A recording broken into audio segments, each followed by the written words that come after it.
자, 먼저 계시록 3장에 나오는 이 빌라델비아 교회로부터 시작해서 하나하나 알아보고자 하는데요. 먼저 이 빌라델비아 교회로부터 시작하는 그 이유가 뭐냐? 하나님은 교회를 살고 있는 모든 성도들이, 교회 시대를 살고 있는 모든 성도들이 여러분 다 이긴 자가 되어서 하나님께서 추수하러 오실 때 그 영혼들이 다 추수되어 휴거되어 천국에 추수되기를 원하고 계세요. 하나님의 마음이에요, 그게. 그러나 하나님의 이 전체적인 섭리 속에 보면은 교회 시대 동안에 다 이긴 자가 되는 건 아니라는 걸 알 수가 있어요. 왜 그러냐?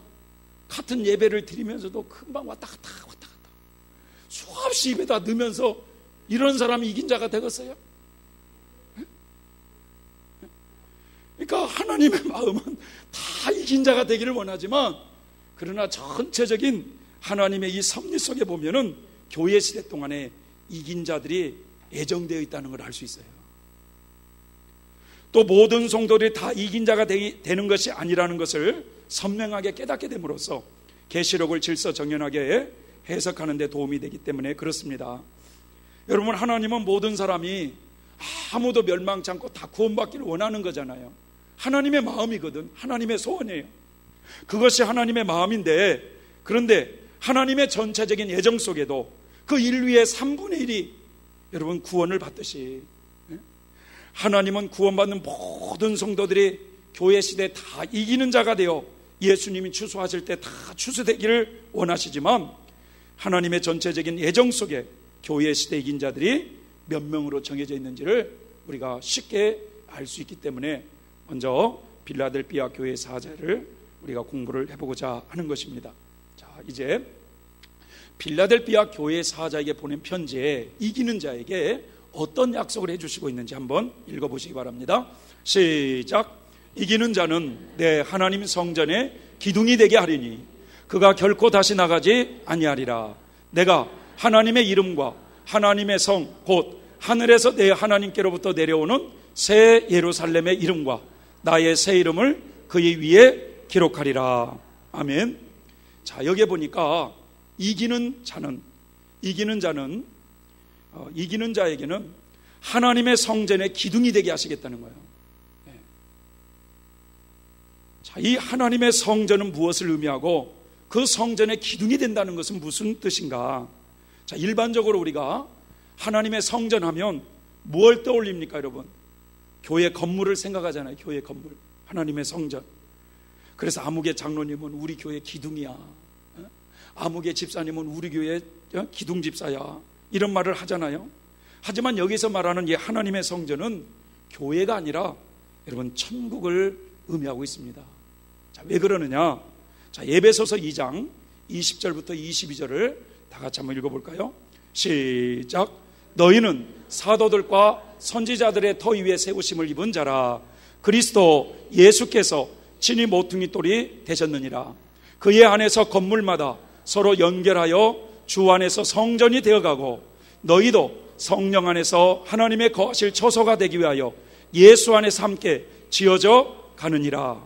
자, 이 말씀을 보니까 성도들 한 사람 한 사람 서로 연결해서 주 안에서 성전이 되어간대요. 성도들이. 성도들 한 사람 한 사람이 연결되어 천국이라고 하는 이 성전을 완성하는 건축 재료들로 비유를 하고 있어요. 자, 모든 건축 재료들이 연결되어야만 성전이 완성되는 것처럼 구원받아야 될 모든 성도들의 수가 충만히 채워져야만 천국이 완성되는 것입니다. 그러므로 지금 지어져 가고 있는 성전은 준비되어 가고 있는 천국을 상징하고 있습니다. 여러분, 지금 천국은 준비되어 가고 있는 줄 믿습니다. 예. 자, 요한복음 14장에도 예수님이 그런 말씀하셨어요. 너희는 마음에 근심하지 말라. 하나님을 믿으니 또 나를 믿으라. 내 아버지 집에 거할 곳이 많도다. 내가 너희를 위해서 처소를 예비하러 가노니 너희들의 처소가 다 예비되면 내가 다시 와서 너희를 나 있는 곳에 데려가겠다고 말씀하고 있어요. 자, 예수님께서 이렇게 우리를 위해서 처소를 준비하신다고 하는 것, 이것은 성전이 지어져 가고 있는 것과 같은 이치인 것이죠. 그러므로 이 하나님의 성전은 곧 천국을 상징하고 있다 이겁니다. 그러면 이기는 자가 되면 하나님의 성전의 기둥, 즉 천국의 기둥이 되게 하신다는 의미는 무슨 뜻이냐? 우리가 일반적으로 건물하면 여러 가지 건물에는 재료가 사용되지 않습니까? 그런데 그 건물 중에, 그 재료들 중에 가장 중요한 것이 뭐냐? 기둥이다라는 기둥. 예? 기둥이 튼튼하면 건물이 튼튼하고 기둥이 약하면 건물도 약할 수밖에 없죠. 그러면 여러분, 이 어떤 건물을 만들게 될 때 기둥만 있으면 됩니까? 다양한 건축 재료들이 필요한 거예요. 벽돌도 필요하고 시멘트도 필요하고 창틀도 필요하고 모래도 필요하고 철근도 필요하고. 그런데 그 중에서 중요한 것이 뭐라고요? 기둥이라 이거예요. 기둥. 이처럼 하나님 성전의 기둥이 된다고 하는 것은 천국에서 기둥과 같이 하나님의 중요한 성도가 되게 해주시겠다 이거예요. 그 수많은 천국 백성들 중에서 이기는 자들은 기둥같이 하나님이 여겨주신다 이거예요. 기둥같이. 그렇다면 천국은 이 땅에서 행한 대로 상급받는 그런 곳인데, 천국에서 기둥 같은 성도가 된다고 하는 것은 곧 이 땅에서 기둥 같은 하나님의 일꾼으로 충성했다는 의미이기도 하는 것입니다. 그러므로 이 교회 시대 이긴 자들은 하나님 나라의 구원 사업을 위해서 이 땅에서 기둥과 같은 하나님의 사역자들로 충성했기 때문에 행한 대로 상 주시는 원리에 따라서 천국에 들어가면 기둥 같은 성도로 하나님이 축복해 주시고 인정해 주겠다 이거예요. 이 교회 시대 이긴 자들은 시대적으로나 지역적으로나 또는 분야별로, 때로는 어느 분은 신학자로서, 어느 분은 목회자로서, 어느 분은 선교사로서, 어느 분은 수도자로서, 구제와 봉사자로서 하나님의 복음 사업에 충성했던 분들이에요. 이런 분들의 업적을 좀 살펴보면 이단이 나타나가지고 막 기성교회를 막 흔든다든지 말이죠. 개척교회 매우 어려운 개척하기가 매우 어려운 장소라든지, 하나님께서 강력하게 주장하시는 일꾼이 가야만 될 그런 곳이 생겼을 때 큰 능력을 가지고 가서 일하게 하기 위해 그런 기둥 같은 일꾼들을 하나님이 준비시키셔서 사용하신다는 거예요. 기독교가 말이죠, 부패해가지고 밝은 빛에 대한 진리로 교회와 성도들을 이렇게 다시 회복시킬 그런 하나님의 목적이 있을 때는 그런 기둥 같은 일꾼을 하나님이 드러내셔가지고 교회를 쇄신시키시더라 이거예요. 그래서 시대적으로나 민족적으로나 지역적으로 하나님께서 기둥 같은 일꾼들을 사용하셔서 하나님의 구원 사업을 지금까지 이끌어 오셨다는 걸 알아야 돼요. 여러분, 예수님의 12사도들을 중심으로 해가지고 교회가 시작되지 않습니까? 저 교회 시대라고 써졌잖아요. 예수님의 12사도들을 중심으로 교회가 시작돼가지고 2000년이라는 이 세월 동안 교회가 지금까지 유지된 이유가 뭐가 있느냐? 어디에 있느냐? 아무개 성도가 헌금을 많이 해가지고 교회가 유지됐을까요? 교회 건물을 잘 져가지고 지금 교회가 유지됐을까요? 아니면 교회의 행정 조직이 잘 돼가지고 교회가 유지됐을까요? 여러분, 천만의 말씀이에요. 교회 시대 이긴 자들을 통해서 지금까지 교회를 이끌어 오셨다는 거예요. 믿습니까, 여러분? 네? 그래서 이 천국의 기둥과 같은 일꾼들, 다시 말하면 이 교회 시대 이긴 자들을 여러분 소개를 하자면, 인물 중심의 교회사라고 하는 그 책이 있어요. 그래서 이 교회사를 이끌어왔던 기둥 같은 사람들이 쭉 등장하거든요. 거기에 보면 가장 먼저 천국의 기초석과 같은 제일 중요한 천국의 기둥과 같은 인물이라고 하는 사람들이 누구냐? 예수님의 12제자들이에요. 12제자들. 그분들이 최초의 이긴 자들이에요. 교회 시대에. 네. 자, 이분들이 교회 시대 최초 이긴 자들이고, 그 다음에 성경 13권을 쓸 정도로 여러분 제자들과 뒤지지 않는 사도 바울. 또 사도 바울을 도와서 같이 동역했던 그분들의 동역자들, 디모데라든지 누가라든지 마가복음을 쓴 마가라든지 다 이긴 자들이라 이거죠. 초대교회 이긴 자들. 필라델피아 교회의 사자라든지 서머나 교회의 순교자 폴리캅이라든지 저스틴 이레니우스, 알렉산드리아 클레멘트, 오리겐, 이런 분들이 말이죠, 다 교부들의 교부들. 교회 아버지들, 터툴리안, 시풀리안, 삼일체 교리를 확립한 아다나시우스, 황금의 입이라고 불리는 요한 크리스토스톰, 어거스틴, 최초의 수도자 안토니, 그 다음에 제롬, 수도원 제도를 발도시킨 수도의 아버지라고는 베네딕토, 최초의 교황 그레고리 1세, 독일 성구의 성구자 보니페이스, 중세의 가장 위대한 성자 프린시스와 그의 12제자, 그 다음에 도미니코, 중세의 신비가 버나드, 중세 가톨릭 신학을 집대성한 토마스 아퀴나스, 그리스도를 본받아를 쓴 토마스 아킨피스, 종교개혁자 루터, 칼빈, 예수의 창설자 이그나티우스 로욜라라든지, 갈멜 수도회를 개혁한 아빌라의 테레사나 십자가성 요한이라든지, 천국과 연옥과 지옥을 경험하고 신곡을 쓴 단테, 38년간 평상생활하며 복음을 증가한 니드비나, 결혼을 하고서도 일평생 동정을 지키며 사셨던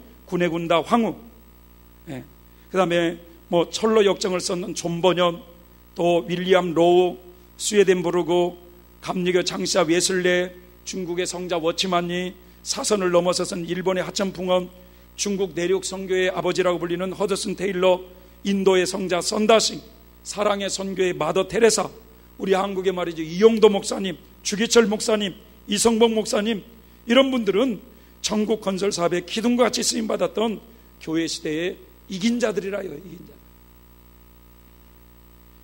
다시 말해서 이 교회 시대 동안에 하나님의 빛을 가장 밝게 비춘 사람들이에요. 이런 분들이. 그래서 이런 분들은 말이죠, 하나님의 성전에 기둥같이 하나님이 여겨주겠다는 거예요. 그런데 이분들을 뭐라고 말씀하냐면, 이기는 자는 내 하나님 성전의 기둥이 되게 하려니 그가 결코 다시 나가지 아니하리라고 말씀했어요.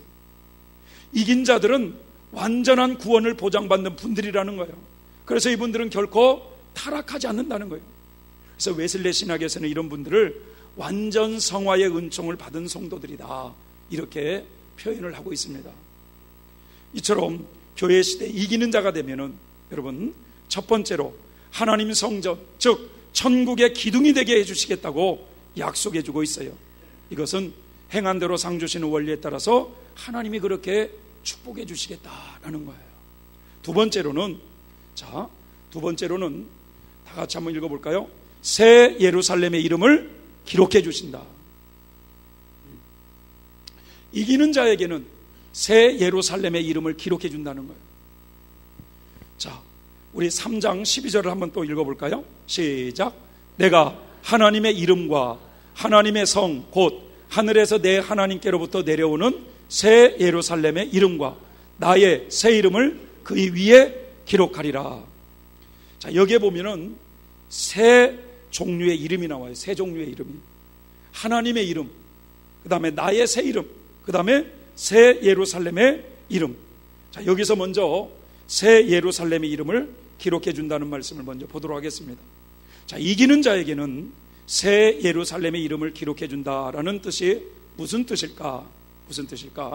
이 말씀은 새 예루살렘의 이름을 기록해 준다는 의미는 새 예루살렘 성에서 영생할 수 있는 축복을 주신다, 이런 뜻입니다.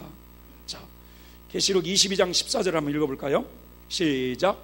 그 두루마기를 빠는 자들은 복이 있으니 이는 저희가 생명나무에 나아가며 문들을 통하여 성에 들어갈 권세를 얻으려 함이로다. 그러니까 이 새 예루살렘 성의 이름을 기록해 준다는 의미는 그 성에 들어갈 권세를 허락하신다, 이거. 새 예루살렘에서 영생할 시민권을 주신다, 이런 뜻이에요. 왜냐? 자기 행실을 이 교회 시대 동안에 부지런히 빨아서 희게 하였기 때문에 새 예루살렘 성에 들어갈 권세를 얻게 되는 것입니다. 자, 그렇다면 이기는 자들에겐 이렇게 새 예루살렘 성의 영생의 그런 복을 주시는데, 새 예루살렘 성은 어떤 곳이냐 이거예요.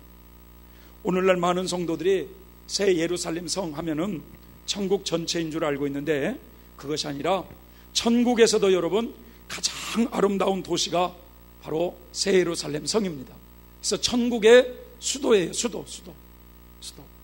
왜 그런가? 구약의 이스라엘 백성들의 모형적 진리를 우리가 좀 생각해 보면 쉽게 이해가 돼요. 자, 애굽 땅은 제약 세상의 모형이지만 가나안 땅은 어디의 모형이라고 그랬죠? 천국의 모형, 가나안 땅이. 그런데 가나안 땅이 천국의 모형인데 그 가나안의 수도가 어디였습니까? 예루살렘이었잖아요. 가나안의 수도가.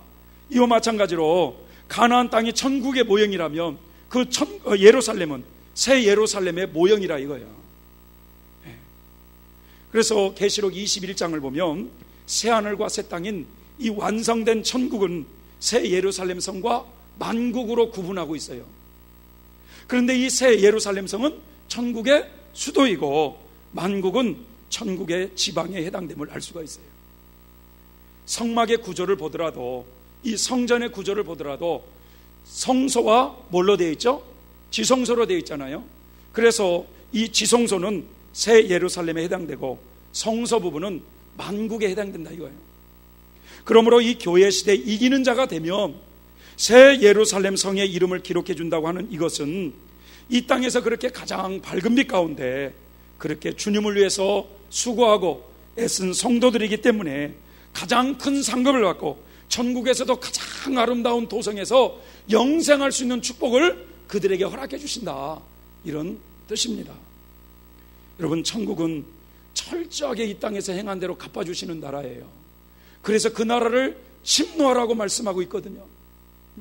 그래서 이 교회 시대 이긴 자들은 천국에서도 가장 아름다운 도성, 바로 그 새 예루살렘 성에서 영생의 복을 누리는 최고의 행복자예요. 행복자. 믿습니까 여러분? 네? 네. 하나님이 그렇게 대우를 해주신다 이거예요. 주님을 위해서 수고했기 때문에, 주님을 위해서 수고했기 때문에.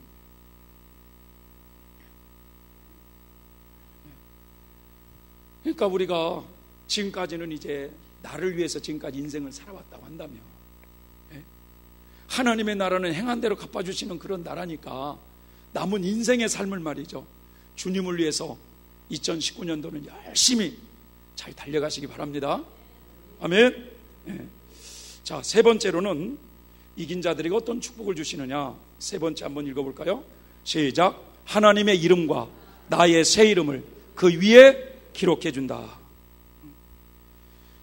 자, 하나님의 이름, 예수님께서 하나님의 이름을 뭐라고 부르냐면 아버지라고 불렀죠. 아버지. 자, 그리고 예수님의 새 이름이 있어요. 예수님의 새 이름. 천국에서 영원히 부르게 될 새 이름이 새 이름이 있어요. 예수님의 새 이름. 그게 뭘까요, 여러분? 어린 양입니다. 어린 양.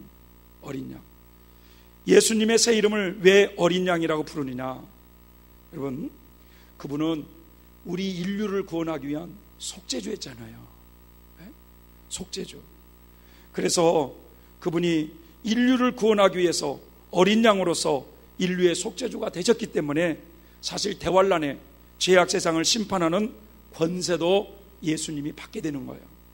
만약 속죄주가 아니었다면 심판하실 권세도 없다는 것이 계시록의 아주 중요한 문제입니다.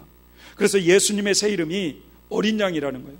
그런데 이긴 자들에게는 아버지의 이름과 어린 양의 이름을 그 위에 기록해 준다고 말씀하고 있어요. 자, 그렇다면 이제부터 이 교회 시대 동안에 이 이기는 자들의 수가 얼마인지 궁금하잖아요. 2000년의 교회 역사 속에서 과연 이긴 자들의 수가 얼마나 나오는가, 한번 계시록 14장 1절을 한번 다 같이 읽어보도록 하겠습니다. 시작. 또 내가 보니 어린 양이 시온산에 섰고 그와 함께 14만 4천이 섰는데 그 이마에 어린 양의 이름과 그 아버지의 이름을 쓴 것이 있도다.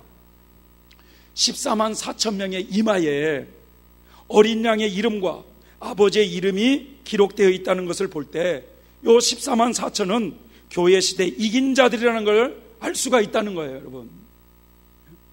다시 말하면 이 교회 시대 동안에 아버지의 이름과 어린 양의 이름이 그 위에, 즉 그 이마에 기록된 이긴 자들의 수는 14만 4천 명이라는 거예요.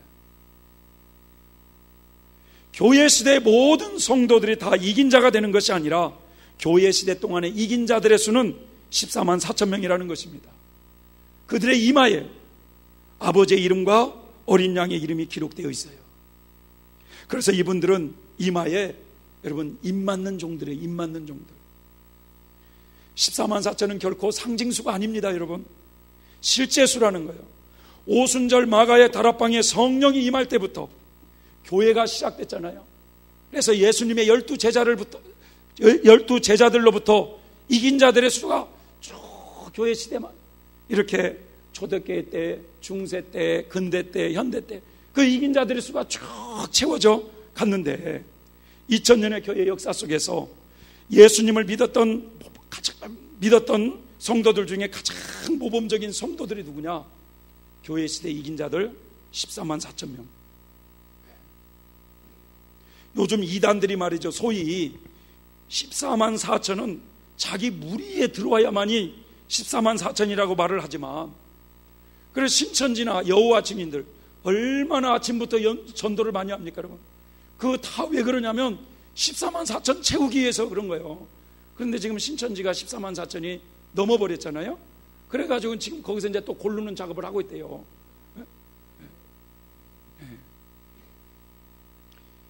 14만 4천은 어떤 한 무리에 나오는 게 아니에요. 교회 시대 동안에 2000년의 역사 속에서 세계 곳곳에 예수 믿는 사람이 얼마나 많습니까, 여러분? 아니, 신천지 이만희 그쪽만 예수 믿어요? 전 세계에 예수 믿는 사람이 얼마나 많습니까, 여러분? 우리만 잘 믿습니까? 제가 보니까 우리보다 훨씬 잘 믿는 사람도 너무너무 많을 거예요. 너무너무. 그렇지 않겠어요? 그래서 세계 곳곳에 예수님을 믿는 성도들 중에 하나님을 가장 신실하게 믿고 사랑했던 분들, 이웃을 위해서 희생하며 살았던 교회 시대 이긴 자들의 수가 14만 4천 명이라 이거예요. 14만 4천 명. 앞에서 교회 시대 이긴 자들은 새 예루살렘 성에 들어갈 권세를 주신다고 그랬잖아요. 그런데 오늘 14장에 보니까 그 교회 시대 이긴 자들 14만 4천이 어린 양과 함께 어디에 서 있다고 말씀하고 있어요? 시온산에 서 있다고 말씀하고 있어요. 분명히 새 예루살렘 성에 들어가야 되는데 예수님과 함께 시온산에 서 있어요. 그래서 이 예루살렘 성과 새 예루살렘 성과 시온산은 어떤 관계냐? 이 시온산이 도대체 어떤 곳이냐? 이 시온산은 14장 3절을 읽어보면 분명히 이 시온산이 천국의 시온산이라는 걸 알 수 있어요.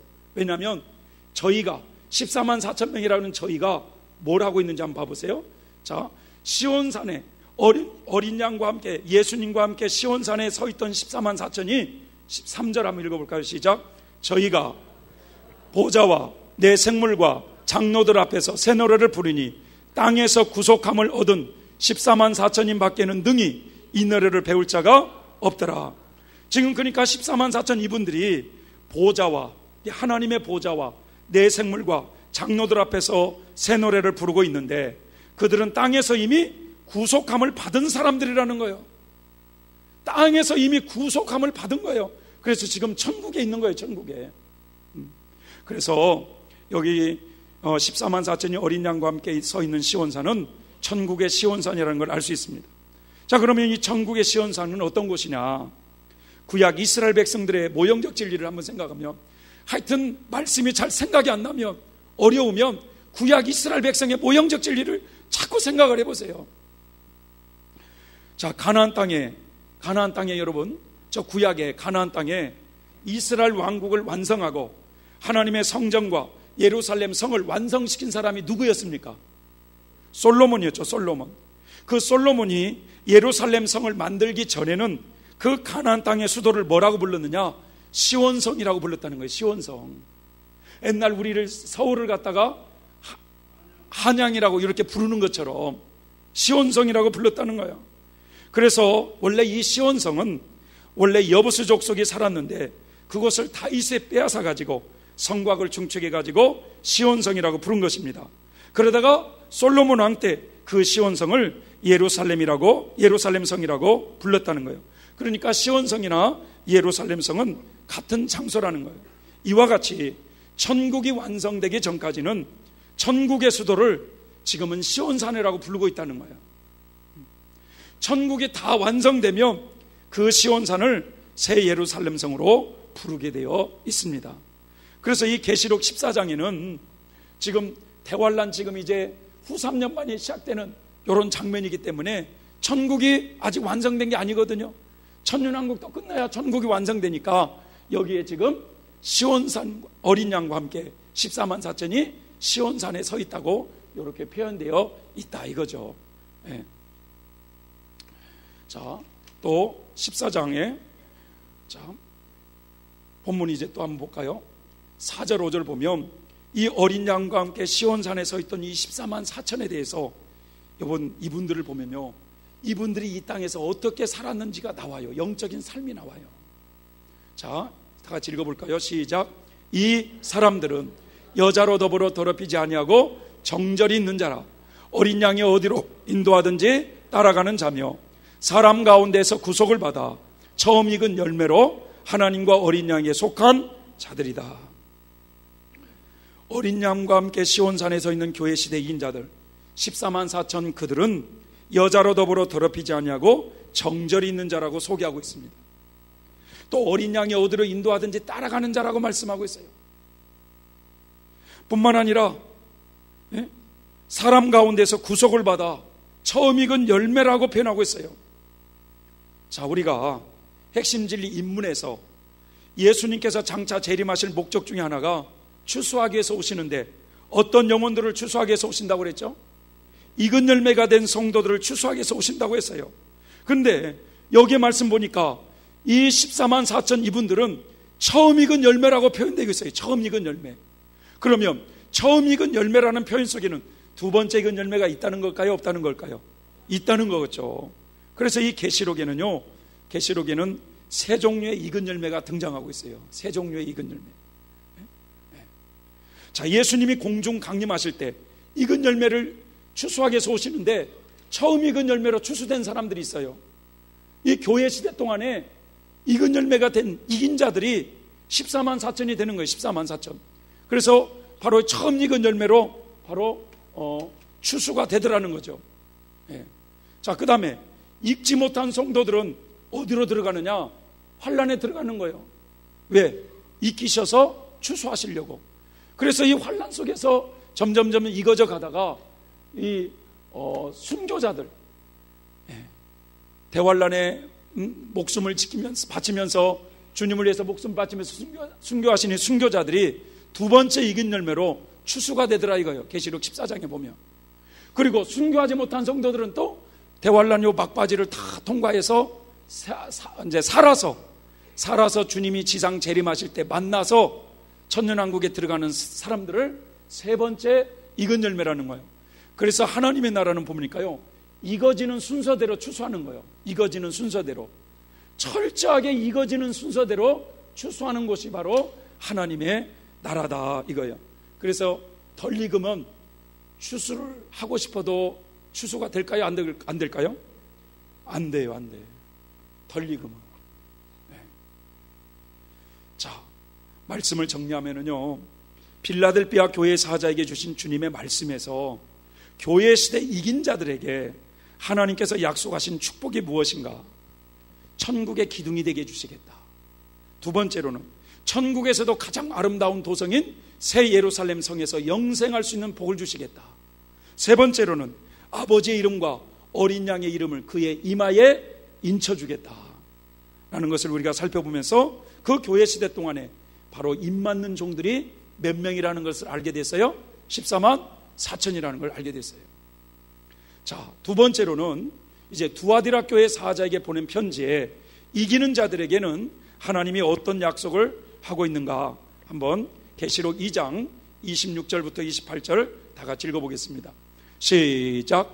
이기는 자와 끝까지 내 일을 지키는 그에게 만국을 다스리는 권세를 주리니 그가 철장을 가지고 저희를 다스려 질그릇 깨뜨린 것과 같이 하리라. 나도 내 아버지께 받은 것이 그러하니라. 내가 또 그에게 새벽별을 주리라. 아멘. 자, 오늘 여기서 또 두 가지를 또 더 약속하고 있어요. 자, 이기는 자에게는 만국을 다스리는 권세를 주신다는 거예요. 자, 이 만국이라는 것은 세상을 다스리는 권세를 주신다고 약속하고 있어요. 그런데 여기서 나오는 이 만국은 어느 시대의 만국인가? 우리가 이것을 쉽게 이해하기 위해서 성경에는 네 종류의 만국이 나오고 있어요. 자, 첫 번째로는 교회 시대의 만국이 나와요. 지금 우리가 살고 있는 시대가 무슨 시대일까요? 교회 시대. 요 교회 시대의 만국을 다스리는 사람들이 있어요. 예를 들어 우리나라는 지금 누가 다스리고 있어요? 아이고, 대통령을 문재인이라고 하면 되겠어요. 교회 시대의 만국이 있어요. 자, 마가복음 13장 10절을 다 같이 한번 읽어볼까요? 시작. 또 복음이 먼저 만국에 전파되어야 할 것이니라. 이제 만국은 복음이 전 세계로 전파되는 이 교회 시대의 만국을 의미하고 있어요. 온 세상 사람들이 구원받도록 하기 위해서 온 세상에 복음이 전파되는 곳, 교회 시대 만국입니다. 자, 이 교회 시대 만국은 각 나라마다 누가 통치하고 있느냐? 힘 있고 권력 있고 인기 있는 사람이 통치하고 있는 거예요. 저 같은 사람이 만약에 노인연금 100만 원씩 줍니다 하면서 그거 하면은 찍어줄지 모르겠네. 아니, 잘 살게 해줬다고 하면 인기 있으니까 찍어주잖아요. 그런 사람들이 왕노릇 하는 거예요, 이 교회 시대는. 예. 자, 두 번째로는 적그리스도 통치 시대의 만국이 있어요. 자, 18장 계시록 18장 3절을 읽어볼까요? 시작. 그 음행의 진노의 포도주를 인하여 만국이 무너졌으며, 이 적그리스도가 온 세상을 통치하면서 자기를 구세주로 숭배하게 하여 우상 숭배로 물들인 이 세상 만국이 하나님의 진노의 심판으로 이제 무너진다는 거예요. 예. 그래서 이 무너진 만국은 대환란, 특별히 후 3년 반 때 적그리스도가 온 세상을 통치하는 그런 만국입니다. 자, 세 번째로는 천년왕국 시대의 만국이 있어요. 21장 26절을 또 읽어볼까요? 시작. 사람들이 만국의 영광과 존귀를 가지고 그리로 들어오겠고 라고 그랬죠. 이제 계시록 21장은 천년왕국이 다 끝나고 새하늘과 새 땅인 천국이 펼쳐지는 내용이에요. 완성된 천국에 대한 이야기인데, 거기에 보니까 이제 새 예루살렘 성으로 들어가는 권세를 받은 이긴 자들이 이제 천년왕국 시대가 끝났기 때문에 자신들의 그 영광과 존귀를 가지고 새 예루살렘 성으로 들어가는 모습입니다. 그래서 여기서 말하는 이 만국은 바로 천년왕국 시대의 만국이다라는 것이죠. 자, 그 다음에 네 번째로는 완성된 천국의 만국이 있습니다. 자, 24절 또 한번 읽어볼까요? 시작. 만국이 그 빛 가운데로 다니고 땅의 왕들이 자기 영광을 가지고 그리로 들어오리라. 예. 만국이 그 빛 가운데로 다닌다는 것은 그 빛 아래서 산다, 이런 뜻이에요. 새 예루살렘 성이라고 하는 그 영광스러운 빛 아래서 만국 백성들이 산다, 그런 뜻입니다. 따라서 여기서의 만국은 완성된 천국의 만국을 의미하고 있어요. 자, 이렇게 성경은 네 종류의 만국에 대해서 말씀하고 있는데, 교회 시대에 이기는 자들에게는 만국을 다스리는 권세를 주신다고 하는 이 만국은 어느 시대의 만국을 의미하느냐? 바로 천년왕국 시대의 만국이라는 거예요. 천년왕국에서 장차 이 죄악 세상이 7년 대환란으로 심판을 받고 바로 하나님의 나라가 이 땅에 펼쳐지는 천년 그리스도 왕국, 이곳에서 바로 왕의 권세를 가지고 이제 세상을 다스리는 사람들이 누구냐? 교회 시대 이기는 자들이 그렇게 한다 이거예요. 그래서 그분들은 왕 같은 제사장이라는 거예요. 왕 같은 제사장. 우리는 뭐 그런 얘기도 안 하고 그냥 우리는 주일학교 때 그렇게 했잖아요. 왕 나는 왕이다. 다 왕이면 누가 백성이에요? 왕 같은 제사장으로서 천년왕국에서 만국을 다스리는 분들이 교회 시대에 이기신 분들이다 라는 거예요. 자, 거기에 대한 성경 말씀을 좀 한번 찾아보면요, 누가복음 19장에 보면 문화비유가 나와요. 한번 다 같이 읽어볼까요? 거기 시작. 가라사대 어떤 귀인이 왕위를 받아가지고 오려고 먼 나라로 갔다 이거야. 자, 보세요. 어떤 귀한 분이 장차 왕권을 받아가지고 오려고 먼 나라로 떠났어요. 여기서 이 귀한 분은 누굴까요? 예수님이 승천하신 사건이에요. 승천하신 사건. 장차 만왕의 왕으로서의 그 권세를 가지고 오려고 하나님 나라로 갔다 이거예요. 그런데 문제는 가실 때 종 몇 명을 불렀어요? 10을 불러가지고 은 10문화를 그들에게 다 줬어요. 이해되시죠? 그러니까 여기서 10명만 불렸겠어요? 모든 백성들에게 다 준 거예요. 이제 부활 승천하실 때 그 종들에게 문화를 하나씩 다 준 거예요. 한 문화씩. 10명의 종들에게 10문화를 줬다는 것은 한 문화씩 다 준 거예요. 그러면서 뭐라고 그러냐면 내가 다시 돌아오기까지 뭐라고 그랬어요? 장사라고 말씀하고 있어요. 그러면 부활 승천하시고 우리 모든 그리스도인들에게 똑같이 주신 것이 뭘까요, 여러분? 이 문화는 뭘까요? 달란트? 그런데 달란트가 아니죠. 왜냐하면 달란트는 보니까 마태복음 25장에 보니까 어떤 사람은 5달란트 받은 사람이 있고 어떤 사람은 2달란트 받은 사람이 있고 1달란트 받은 사람이 있는데 여기는 똑같이 문화를 하나씩 다 줬다 이거야. 똑같이. 그래서 여기서 문화는 뭐냐? 복음, 성령, 우리가 똑같이 받은 거예요. 이해되십니까? 그런데 이제 주님이 뭐라고 말씀하냐면 내가 다시 돌아올 때까지 장사하라는 거예요. 그러니까 이제 우리는 이 교회 시대를 살고 있는 사람들은 지금 무슨 장사를 하고 있는 거예요? 지금 복음 장사를 하고 있는 거예요. 지금 장사 잘 됩니까? 무슨 장사하고 있어요? 복음 장사를 하고 있는 거예요. 그런데 이제 거기 보니까 귀인이 왕위를 받아가지고 돌아왔다는 거예요. 돌아왔다는 것은 무슨 뜻일까요? 재림하셨다 이거예요. 재림하셨다. 주님은 반드시 오실 줄 믿습니다. 재림하셨다 이거예요. 자, 재림하시고 나서 그 종들을 다시 부른 거예요. 다. 왜? 계산해 보자고. 그래서 어떤 사람은 이 한 문화를 가지고 10문화를 남겼어요. 그러니까 네가 지극히 작은 것에 충성했다 하면서 10골 권세를 차지하라. 이 말씀은 지상으로 재림하신 예수님께서 이 지상에서 이 땅에서 상급을 주고 있는 내용이잖아요. 지금 이해되시죠? 저 천국에서 주는 내용이 아니라는 거예요. 그래서 바로 이 천년왕국에서 바로 행한 대로 이렇게 상을 받고 들어가서 이런 권세를 받아서 나라를 통치하는구나 하는 것을 쉽게 좀 이해할 수가 있다라는 것입니다. 그런데 말이죠, 이 이긴 자들이 이 천년왕국에 가서 이제 왕의 권세를 가지고 나라를 다스리는데, 만국을 다스리는 권세를 받는데 바로 이 철장 권세로 그 나라를 다스린다고 말씀하고 있어요. 천년왕국에서 그분들이 다스리는 이 왕의 권세가 무슨 권세냐? 철장 권세라는 거예요. 철장 권세. 이 철장을 가지고 저희를 다스려 질그릇 깨뜨리는 것과 같이 하리라. 그러니까 이 철장 권세라고 하는 것은 마치 쇠지팡이로 질그릇을 깨뜨리는 것과 같이 강력한 권세를 주신다 이거예요. 요즘은 말이죠, 우리 누구죠? 문재인 대통령. 이름도 잊어버릴 뻔했네. 문재인 대통령이 조금만 잘못하면 여기서 데모하고 저기서 데모하고 그래야 안 그래요? 그렇잖아요. 하면서 물러가라 뭐 어쩌라 뭐 탄핵시키라 막 이런 얘기 하잖아요. 근데 철장 권세는 데모가 있을까요 없을까요? 그런 거 없다 이거예요. 어느 누구도 그를 대적할 수가 없이 강력한 권세를 가지고 그 나라를 다스리게 된다. 이게 바로 철장 권세라 이런 의미입니다. 자, 두 번째로는 뭘 주느냐? 두 번째 시작. 새벽별을 주신다. 새벽별. 자, 이 새벽별을 주신다고 했는데 새벽별이 뭐냐 도대체?